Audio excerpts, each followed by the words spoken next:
Good morning, welcome back to my channel. My name is Elena. I'm going to be filming 2 videos today.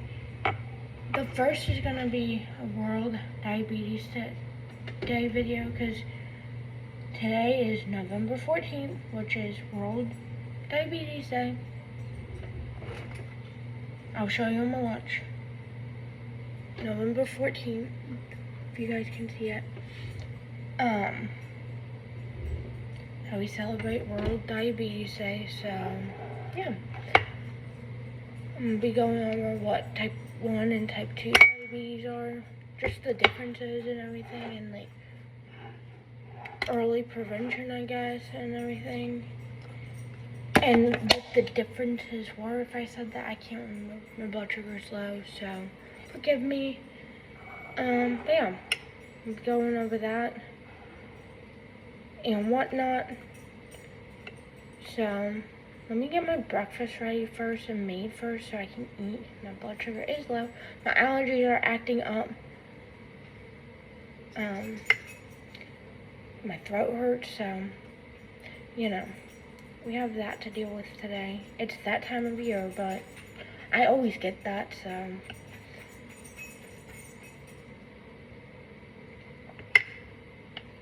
and I'm gonna like jot down notes of what I can talk about to make it easier.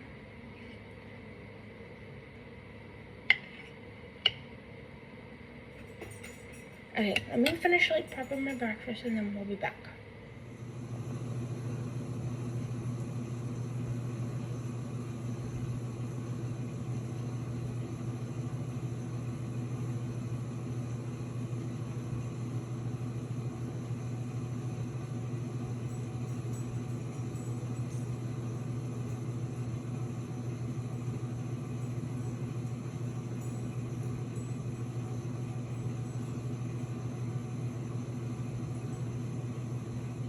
I'm back and I'm done working out. Okay, so with today being World Diabetes Day, I kind of want to go over like what I talked about in like the beginning. So type 1, you pretty much get that when you're like at birth to like a young adult, I guess. I might be wrong about that, but like, and what happens when you get that is like your pancreas no longer produces or stops making insulin, and insulin is what you need because if you don't have insulin, you know, blood sugars are high. And the normal blood sugar range is like 80 to 180, I believe, or 80 to 120. I might be wrong.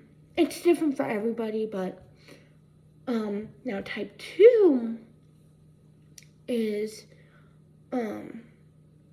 you get that when you're like an adult, you make bad lifestyle food choices, you're overweight, your body still makes some insulin,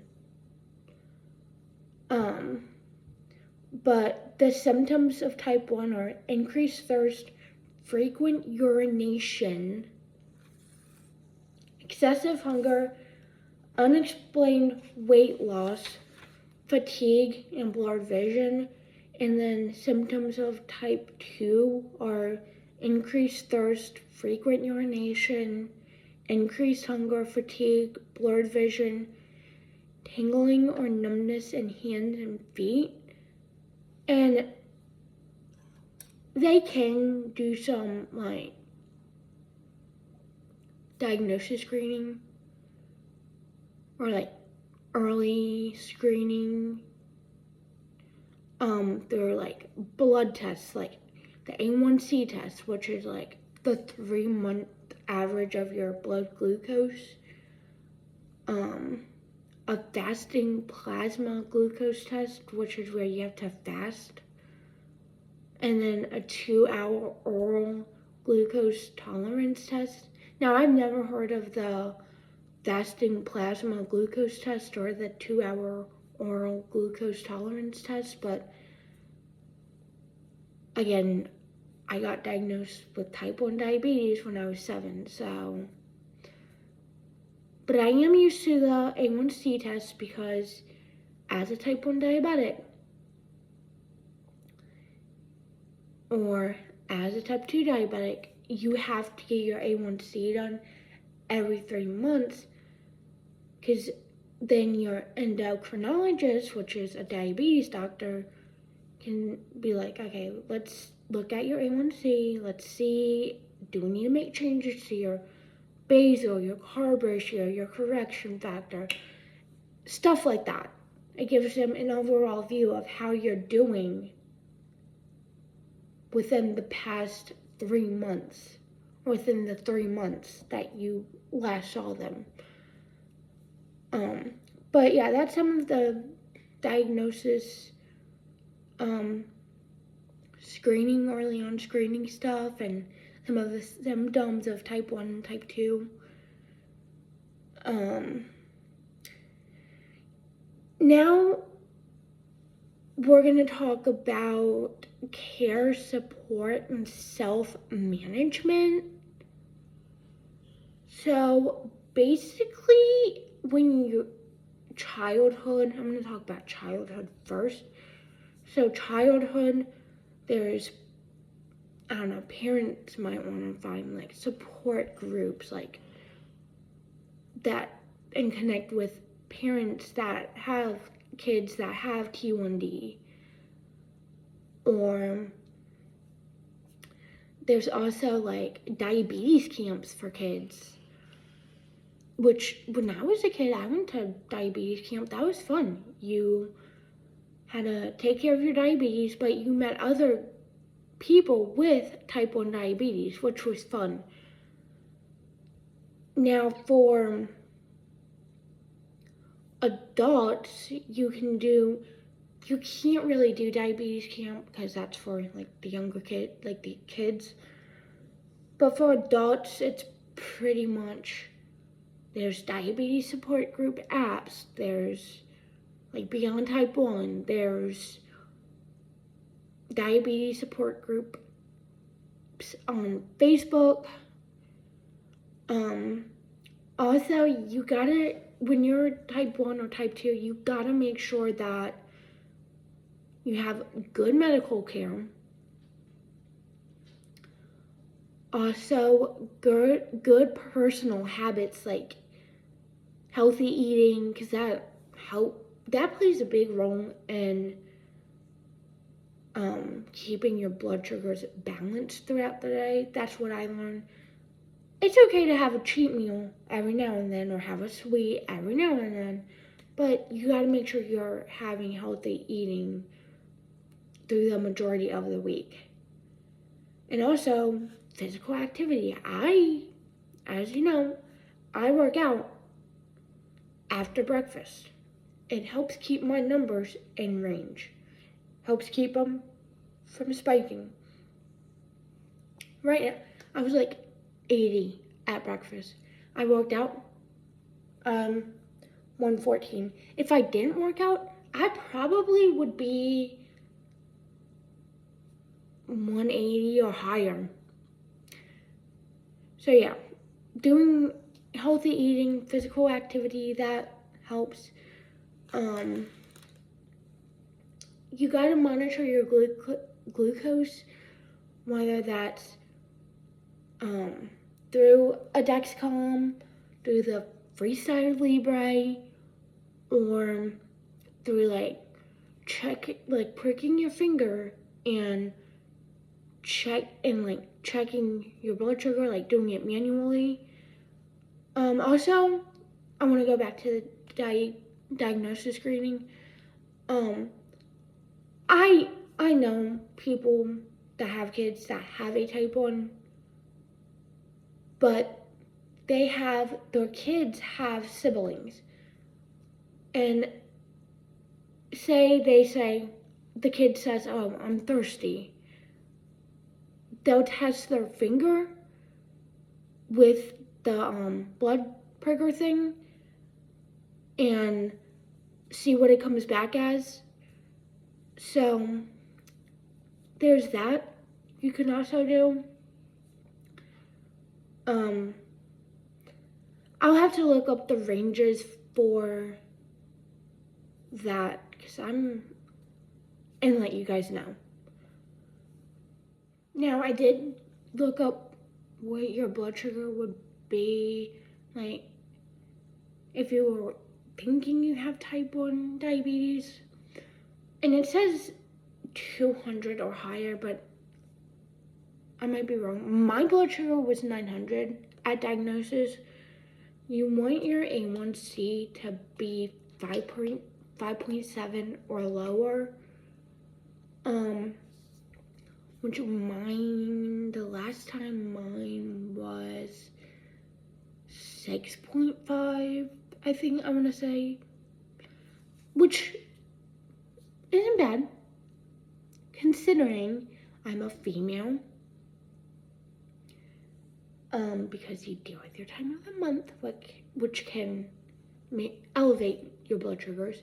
And then I also have juvenile rheumatoid arthritis, which causes inflammation, which pain can make your blood sugars go high. So I'm like, I'll take it, you know.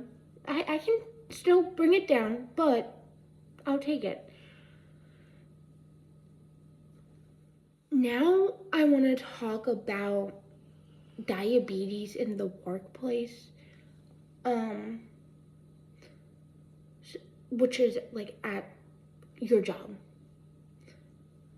Like, some days can be harder than others, especially when my blood sugar, when I go into work, my blood sugar's high, on the higher side. And then I'm outside running around or something, because depending on where you work, you might go outside or do a lot of activity, like movement. So, and then when you're doing a lot of physical activity, then when you're high doing the physical activity, then you drop. That's what I don't like, is dropping, because I don't like feeling low and then I have to sit out. Like, sit down for a minute till my blood sugar comes up. I don't like being shaky at work. I don't when I'm low. When I'm high, I'm like, I can drink water, I can move my body, but now when I'm 300, I'm like, is it my pump? Like, I start worrying. So I check my pump a little bit. I'm like, it's not my pump. But sometimes I'll have to take a break and go do an insulin syringe shot. Or when I was on Tandem, I would have to go in like the bathroom or somewhere, change my pump site, because it would either be leaky or I would get occlusion alarms. No fun at all. Or like when that happened, I would start feeling not the best at that point because I'm not getting insulin, and I would have to call my ride to come pick me up. Because when I'm at that point, it makes me feel scared, like. But that's why I try to keep my blood sugars in range, but some days you can try as hard as you can and it's not gonna do what you want, because it's the life of a diabetic. But we've all got this. We do. Now I want to talk about access to quality care with being a diabetic. You pay for a lot when you're diabetic. Insulin, you pay for, if you're a type 2 diabetic, there's like metformin. I'm just gonna name that one because there's some other stuff. Wegovy, I think. I might be wrong, I don't know. But yeah, you pay for that stuff. That's why it's important to make sure you have good education support. So support groups like we talked about earlier, plenty of those. But yeah, there can be financial barriers with this because it's a lot. It adds up. I get it. Insulin pumps, insulin, continuous glucose monitors, it all adds up. It's a lot. That's why I work, but sometimes I still can't afford it all because it just all adds up. But also, like, I want to say, like, if you're not a type 1 diabetic and you're watching this, do stuff to help you. Eat healthy. Do diagnosis screening to make sure. Physical activity, drink your water. I need to drink my water right now. I'm gonna drink some right now.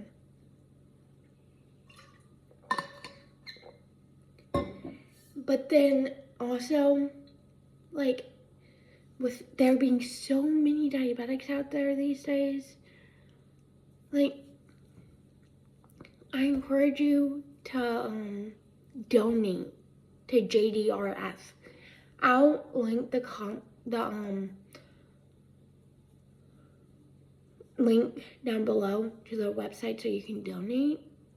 It helps us all out that have diabetes. It really does. So please donate if you can. I would greatly appreciate it. We would all greatly appreciate it. We still need that cure. But yeah, I just want to come on here and say Happy World Diabetes Day. If you have any of those symptoms of type 1 or type 2, talk to your doctor. Come up with a plan, Take care of yourself. Listen to your body. And remember to make it a great one, guys. I'm going to show you my outfit in a little bit for World Diabetes Day. If you have anything blue, wear it today for World Diabetes Day. It would mean a lot. Okay, I'll be back when I have my outfit on. So I did just wear this shirt for Diabetes Awareness, World Diabetes Day, Diabetes Awareness Day, whatever you want to call it, with these jeans from Amazon, my shoes from Brooks. I don't know where my socks are from, but yes, this was my outfit. And got a blue, like, ponytail back there, so yeah, that's gonna do it for today's video.